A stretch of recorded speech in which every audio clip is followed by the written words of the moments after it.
Hi there. My name is Jonathan Gibson. I'm the lead matchmaker at Wayfinding Academy. We're a young 2-year alternative college in Portland, Oregon. Um, and we do a lot of things differently than your average college, your average higher education model. And today I wanted to share with you something that we use here that helps our students and our faculty and everyone um, stay in touch with what keeps them learning the way that they want to learn, even in times of uncertainty. Like right now, when we're doing a lot of learning from home or virtual learning out in the world, like you all are, knowing your why, finding your why can really help you anchor to what your purpose is and can help you navigate the uncertainty. So that's what I wanted to share with you today. Something that's really important to us at the Wayfinding Academy is knowing our why, our underlying passion, purpose, what drives us, what makes us feel alive, why we're here, what's at our core. And so today, I'm going to share with you a tool, an exercise that we use with all of our students to help everyone find their why, so that they have something to come back to when they need to figure out what to do next or navigate uncertainty, like learning online. And so to do that, I'm going to bring in actually one of our current students, Jessie. Let's see. There she is in the waiting room. Come on in, Jessie. Hey, there's Jessie. Welcome, Jessie. Hi, Jonathan. How you doing today? Do you want to introduce yourself? So I already introduced myself. Sure, I'm doing well. My name is Jessie. I am in cohort 4 right now. And so far, I'm enjoying my second year. Cool. Thanks, Jessie. The activity we're going to do today, the tool, I call it a tool. It's a tool to help you anchor to your why, as I mentioned before. We call it the 5 whys. And it's something that I do in the first class that all students take at Wayfinding. So Jessie did this last year. And it's something that we like to share with other folks who are looking for new ways to help learn the best they can, whether it's on their own or online or however they're doing it nowadays. So here's how it works. It's a 7-step process, and we're not going to do the whole thing for you today. We're going to kind of do the meaty chunk in the middle, the 5 whys. And so the first couple steps Jessie has already done on her own, which is basically doing a series of prompts to help you get to one thing that you're really passionate about in your life right now. Keeping in mind that as humans, we're passionate about many things. And so Jessie, what is the one thing that you want to focus on today? The one thing that you are really passionate about right now? So I'm passionate about minority issues, especially like Black Lives Matter, Indigenous Native American lives, and then as well as what's happening down at the borders with separation of children from their parents. Mm-hmm. And so what is it about what you just shared? What is it about that you're so passionate about, or why are you passionate about that? I'm passionate because I am a minority and I also struggle with being a person of color. And I don't like seeing anybody who struggles. So in being able to do something and helping in some way, whether it's giving a voice to people who can't, that is something that I'm willing to do. Wonderful. Thanks for sharing that, Jessie. Of course. So let's see if I can reframe that in a few words to sum up for you. It sounds like what you're really passionate about that you want to focus on today is giving a voice to those in need, minorities and other folks who maybe don't have the opportunity to have that voice themselves. Does that sound right? Correct. Mm-hmm. Great. So advocating, using your voice for others, specifically minorities. Great. So that's what we're going to start with. So we're going to start the 5 whys here.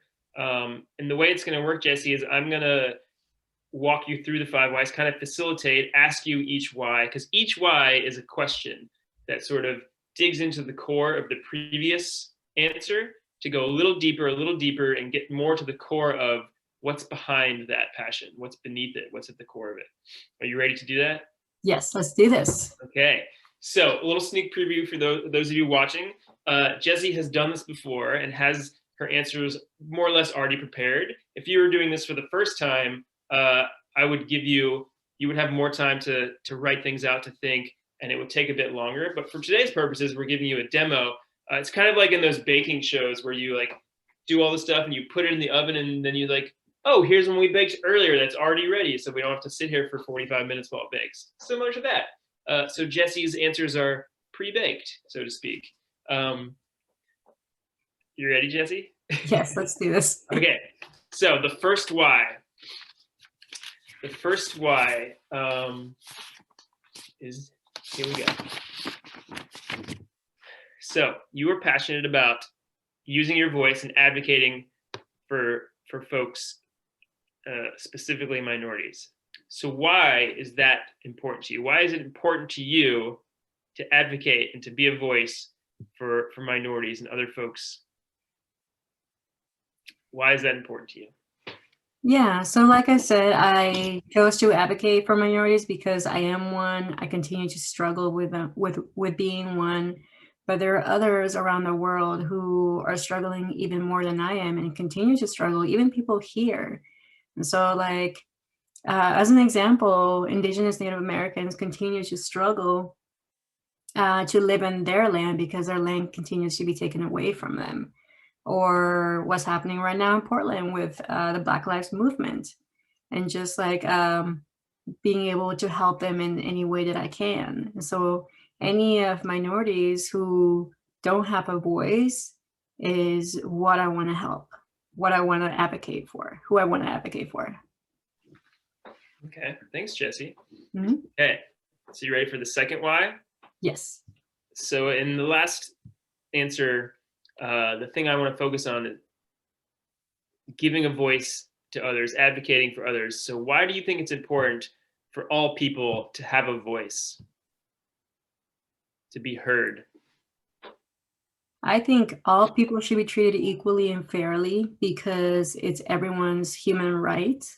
We wouldn't be at war with others, and we could learn a thing or two from others without constant hate. Thanks, Jesse. Okay, third why. So, why do you think it's so important for us to learn from each other? That's something that you just said that I want to dig into. Why do you think it's so important for all of us humans to learn from each other? Yeah, it's important for us to overcome hate because having hate in our hearts will eventually consume us like it has done for so many, especially our ancestors. If we lived in a world where people were kind to each other, we would learn that we could be living a happier life. And we would learn things that other cultures practice and learn about their history, which we need more of because our current history is biased. Okay, so let's see. Go ahead and say that one more time. I'm going to listen a little closer this time. Yeah. Get the core of that. Go ahead. It's important for us to overcome hate because having hate in our hearts will eventually consume us like it has done for so many, like our ancestors. If we live in a world where people were kind to each other, we will learn that we could live a much happier life. We would learn things that other cultures practice and learn their history, which we need more of because our current history is biased. Okay, so the fourth why I'm going to ask you. This is a little more general, but it's something that stood out from your last answer. Why do you think it's important for all of us, regardless of our background, to continue living a better, happier life with less hate? It's important because if we don't work to fix the earth, there might not be an earth for future generations to live in. We are so keen on trying to find other planets we can live on that we haven't worked together to keep the one we live on alive. The ocean has so much potential, so much information we haven't even begun to work on. We all need to work together to fix this. And if we all work together, regardless of race or skin color or gender, we would find a common goal. Okay. All right. The fifth why. You ready? The Yes. last level.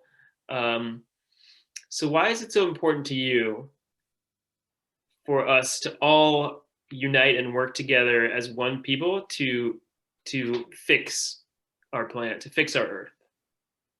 The world would be a better place if we learn from our past. That's the first one. A lot of people's ancestors stole land, killed natives because they thought they were better than them. They stole and forced them to convert to their beliefs and ideas instead of learning about the natives' way of life, their practices and beliefs. It's 2020 now, and we are still fighting over a person's skin color and land. We need to get out of the mindset and learn about natives' culture. And it should be taught in school because our education system is very biased and it doesn't really tell the truth. In doing this, we wouldn't be consumed with hatred and we can move on as a united world to help improve more important things like saving our planet. If we don't do this, we won't have a planet to call home. Thanks, Jesse. So we just went through the 5 whys. We sort of took 5 steps down beneath what you started with. So we started with, giving a voice to minorities, and we've worked all the way down to the core of that, which is having a planet to live on. But that's all interrelated clearly for you. And so the last step of the 5 whys here, Jesse, is for you to look through what you just shared with us, which you have written down too, the various levels of the 5 why, where you started, where you ended up, and to see if you can sort of thread it all together with one sort of simple statement. It's what we call a why statement, or sometimes a vision statement, but a why statement, which basically sums up in this moment right now what your personal why is. Keeping in mind that we all are, we're humans, we're complex, we have lots of things we're passionate about, we might have more than one why, and it might change throughout our life. And so this is never a perfect, completed statement, but it's something to start with, and it's something that we can sort of hold on to in times of uncertainty. So what I want you to do is take a moment and see if you can thread those together into a statement. And knowing that you have actually done this in advance, you go ahead and read it to us, the pre-baked why statement. So with this one, I struggled just because it was hard to figure out what kind of words I wanted to use as my last step. But I think I like this one. I think the world would be a better place if we all came together to fix this planet. Nice. I like that. It's very simple and straightforward, and it does kind of incorporate everything you just said. I think the power of a why statement, especially if you can make it very straightforward and succinct, is that it's something you can refer back to and remind yourself when you're making big decisions or you're trying to navigate the uncertainty of, well, what is it that is driving me? And are the actions I'm taking or the decision I'm making or what I'm doing next in line with that, which is my underlining why? So thanks for sharing that with us, Jesse. Yeah, of course. My pleasure. Yeah. And so for those of you watching this, this is a tool that we'd love to share with you, the 5 whys. There's a couple more steps after that, which help you identify what to do next with your why statement, actions to take, starting with simple first steps. And so what we're doing here on the webpage, probably right below this, there will be a PDF that you can click on, you can download, which is our 5 whys workbook, which basically has the steps that we just went through, but also has the couple before and the couple at the end to help you get started and to help you wrap up and move on to the next steps. And so that's what we're offering for you today is the 5 whys workbook. I encourage you to try it out. You can try it out with a friend like we did and work through it. You can do it yourself and journal. You can do it in a group. And you can do it more than once too. It's a good thing to come back to every once in a while and sort of see, reassess where your why is in this moment. Because as we grow as humans, these sort of things develop with us. And so there you go. That's our presentation today, the 5 whys, finding your why. If you have any more questions about this particular tool, this particular activity, or how else we use this at Wayfinding Academy, or any other questions about Wayfinding Academy and what we're doing, feel free to reach out. We're always open for a conversation. I think down below here, there'll be some contact info for us too. Again, I'm Jonathan, and this is Jesse. We're part of the matchmaking team at Wayfinding Academy, and we hope you enjoyed finding your why with us. Thanks, everybody.